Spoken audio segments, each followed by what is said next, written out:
That's the story of Rick Jackson's life. He's running for governor to do the same for you. The Live 5 for 6 Skyview Network, sponsored by Terry Lambert Hyundai.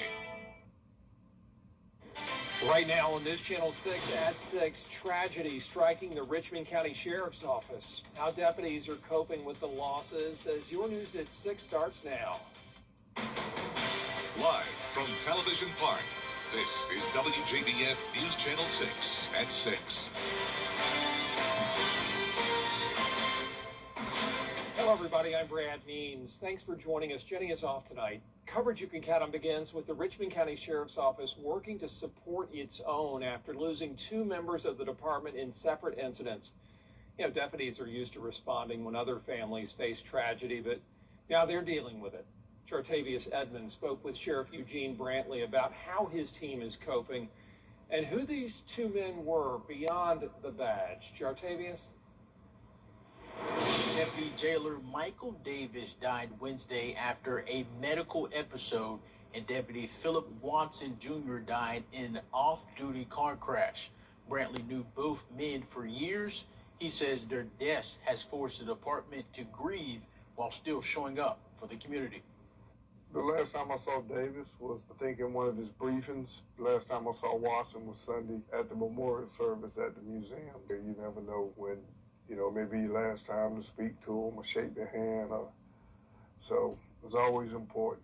Brantley says Deputy Jailer Michael Davis had been with Richmond County for about 28 years. I met him when I first started in the jail about 26 years ago. And Deputy Philip Watson Jr. was someone Brantley says other officers look to for guidance.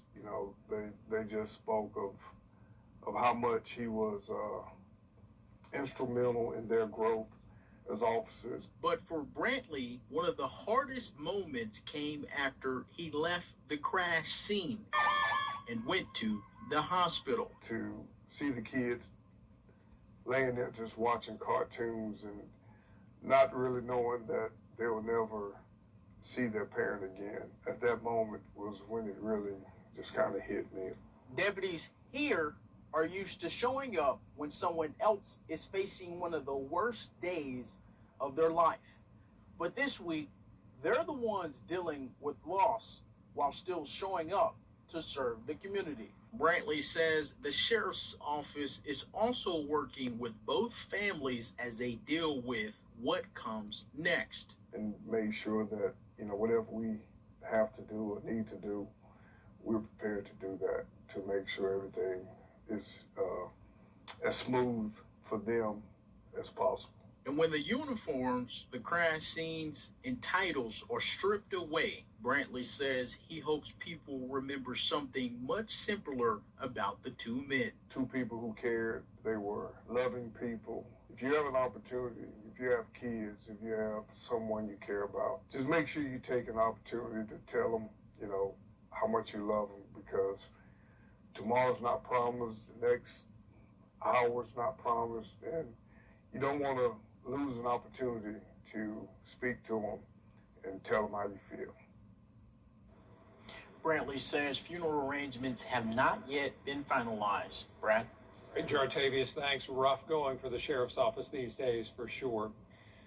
Jenna Petracci is standing by. She's going to take a first look at our weather right now. Well, it's nice and dry at the moment, and it was definitely another hot day. You're taking a look at our Terry Lambert Hyundai Skyview cam right here at Television Park. Just a few clouds in the distance. Now, as for Almanac today, no rain in Augusta, but we did have a storm nearby in Edgefield County. We had a low of 73 today, and then our high temperature hit the triple digits again. So yesterday we were at 99, then the day before we were at 100, and the day before that we were at 102. So we've pretty much been dealing with the 100-degree heat for the last several days, and you can see the record today was 105, so still 5 degrees below that. Now we're in the upper 90s, 99 in McCormick, Lincolnton, Augusta, 96 in Aiken, 97 in Evans. Dew points are still on the lower side, thank goodness, especially in the western portion of the CSRA, so the heat index is tolerable, you could say. We're not quite hot enough to have a heat advisory, so it's feeling like around 102 to 105.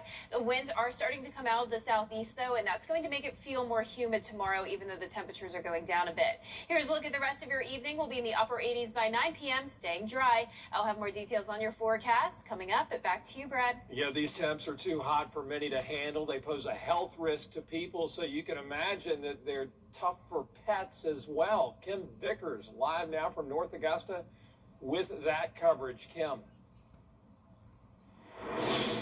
Well, all week long, these feels-like temps have been in the hundreds, which is dangerously high, and it's important to make sure we're protecting our pets while they're outside. When your pet is outdoors, always make sure that they have a cool, shaded place to hang out and plenty of water. If you start to notice that they are panting heavily, drooling, have sweaty paws and bright red gums, they might be experiencing the beginnings of heat stroke. Immediately get your pet to a cool place and put cool, not cold, towels over them. Do not put them in ice because it could cause them to go into shock. And there is one symptom that says that it is time to take them to the vet. Within those steps of, giving the dog water, the damp towels and everything like that, you always want to check the dog's temperature. If it reaches levels past 104, that is the time you want to pick up your dog and take it to the vet. Now we have more safety tips and signs that your pet may be experiencing heat-related illness over at WJBF.com. Live in North Augusta, Kim Vickers, WJBF News Channel 6. The Richmond County Sheriff's Office in the corner looking into a homicide. This happened last night on Rushing Road. The victim is Otis Pierce. Deputies say he was shot. David Mosley is under arrest and accused of murder. Officers say the victim got into an argument with the suspect and that led to the shooting. Augusta Mayor-elect Stephen Kendrick's transition committee is going to have another meeting with the community tonight. He'll introduce his transition team and talk about plans and goals. It's happening now at the Brigham Center, and there are going to be two more of them. One Monday at the Julian Smith Casino, the other Thursday, the 27th of August at Warren Road. Well, another deadline with the Broad Street construction has changed. The section between 13th and 12th Street now has an end date of September 14th. They were supposed to wrap it up in July. They moved it back several times. A business owner says he's trying to be positive. I'm assuming that also is inclusive of some details, but again, we're getting concrete poured this week. It's going to have some new fresh tables on it, and I think we've got to stay positive, and our message is for people just to come down here and support everybody that has a business down here. The business corridor of Broad Street should be done by the end of the year, and then the whole downtown project finished early next year. Aiken leaders looking at what's next for the city, including new projects worth millions of dollars. City Council approving funding for a new city website, a public safety drone program, and new fire safety equipment. They had the State of the Community meeting last night. New downtown hotel is going to be really fantastic, and we're about to close very, very soon. And it will provide also a parking deck for them. The city says people can expect to see many of those projects take shape in the coming months and years. Well, the company that makes flock cameras announcing new guardrails after reports of misuse by law enforcement agents. Safety on the water, why South Carolina DNR is sounding the alarm.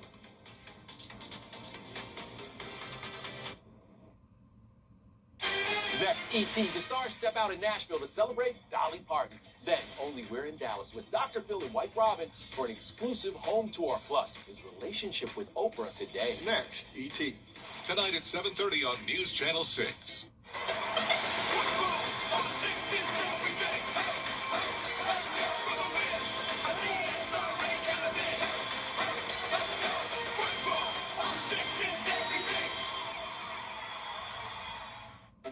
Snooze button or choose button.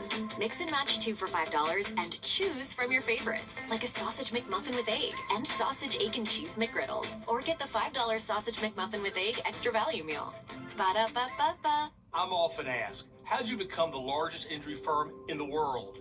The answer is simple. We've won a lot. Injured? Call Morgan & Morgan for the people. Ashley's Labor Day sale is going on now. Hurry in and save up to 20% store-wide. And Hunt Buys start at just $4.99. Plus, take advantage of 0% interest up to 60 months with no down payment. Only at Ashley. At Queen City Home. Get the latest video in one click at WJBF.com. snooze button or choose button. Mix and match 2 for $5 and choose from your favorites, like a sausage McMuffin with egg and sausage, egg, and cheese McGriddles. Or get the $5 sausage McMuffin with egg extra value meal. Ba-da-ba-ba-ba. In South Carolina, the Department of Natural Resources reminding folks to be safe on the water. That's after people drowned in Lake Hartwell this summer. Devin DeStefano has more. In Anderson County alone, 5 people have drowned in Lake Hartwell this summer. Now, DNR officials are urging people to take extra precautions before getting in the water. 17-year-old Abraham Vasquez was a student at Westside High School. The coroner's office says he drowned at the River Forks boat ramp on Monday. Officials also say Vasquez was swimming from one shoreline to another with a friend before getting exhausted and going under. This lake doesn't discriminate. It'll take a strong swimmer just as well as it will a weak swimmer. But you know, having on a life jacket is gonna up your chances of survival. Jason McDaniel is a DNR game warden. He says the lake level has been unusually low due to dry conditions this summer, making the depth in parts of the lake unpredictable and more dangerous for swimmers. Most of the swimming areas, the water is past the swimming areas at this time. So people are going out and just finding them a place to swim that looks safe. And, you know, you get out 2 or 3 foot into the water and it drops off kind of drastically.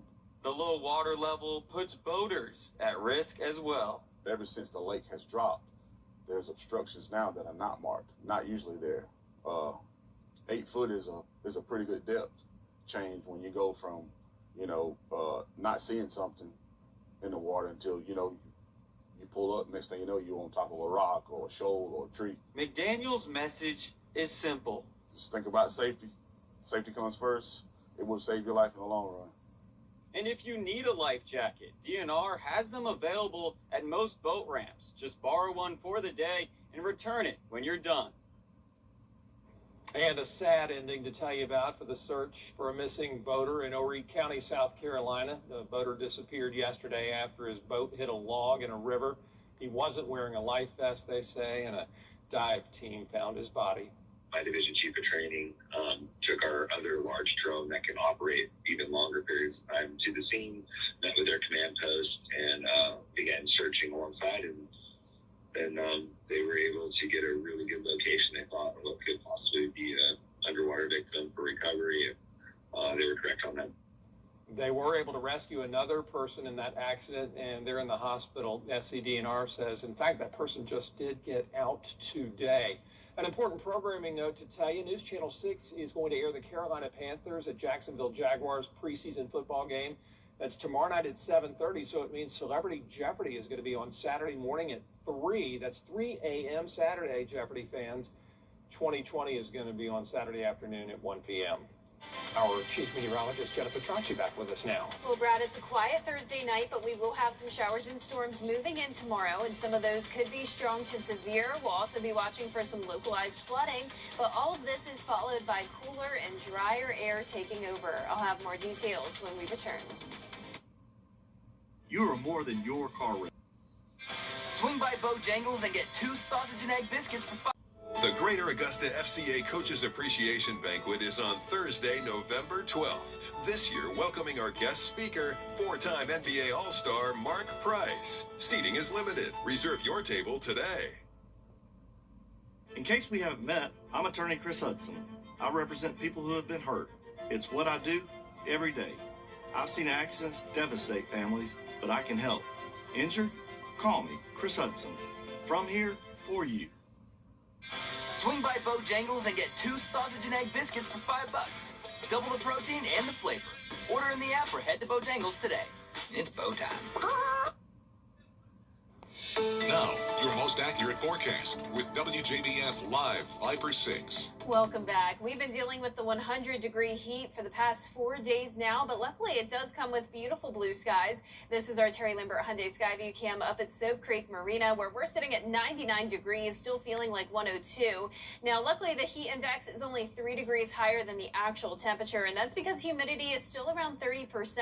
It's been that way over the past couple of days, so it's not really the humidity, it's more so just the heat this week, but the humidity will start to take over tomorrow. That's because ahead of this system, winds are going to start to come out of the southeast, and that's going to increase our moisture and also allow for some showers and storms to move in. Now, we're starting out our Friday dry, and we'll heat up to around 95 to 98 degrees. I'm not expecting us to hit 100 anywhere tomorrow, but with the higher humidity, with that southeast wind, it will be feeling like up to around 105 degrees during the 2 o'clock hour. But with some of these showers and storms developing, that will cool some spots down. Now, here's your football forecast. We have our Game Night Live game of the week, North Augusta versus Strom Thurmond and Johnston, starting out in the mid-80s at kickoff, and then as the game goes on, we'll be in the upper 70s later on. Now, we are going to be seeing some showers and storms, but luckily for our northern counties where this game will be, it does look like most of that activity will be dying down as the game goes on. So here's a look at our severe weather outlook. Most of us are under a marginal risk for the possibility of damaging wind gusts and small hail.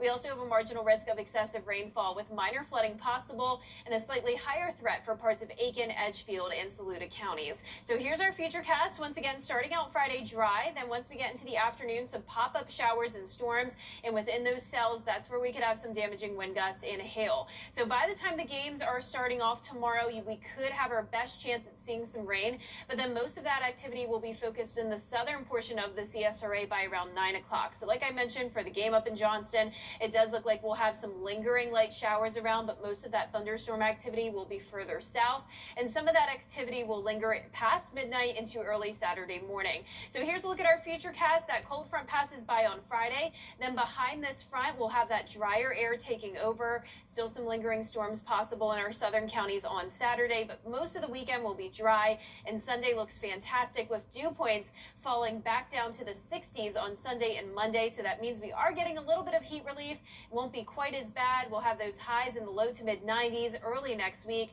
with the heat index under 100 degrees. So here's your 10-day forecast. Lower humidity on Sunday, plenty of sunshine going into Monday, and then we'll have some higher rain chances by the middle to end of next week with temperatures going down into the low 90s. Now, congratulations to today's umbrella winner. That is Christine Jordan from Bartow, Georgia. Christine, you can pick up your Viper 6 umbrella here at the station and sign up to win yours on WJBF.com. All right, Jenna, thanks. Still ahead, the Burke County Bears facing the Greenbrier Wolfpack. Live coverage in sports.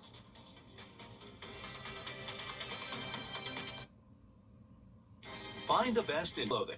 You can't always choose the weather, but you can choose your weather app. Go with the most accurate and most trusted, the Live Viper 6 mobile app. Download it today. Now, WJBF sports coverage you can count on.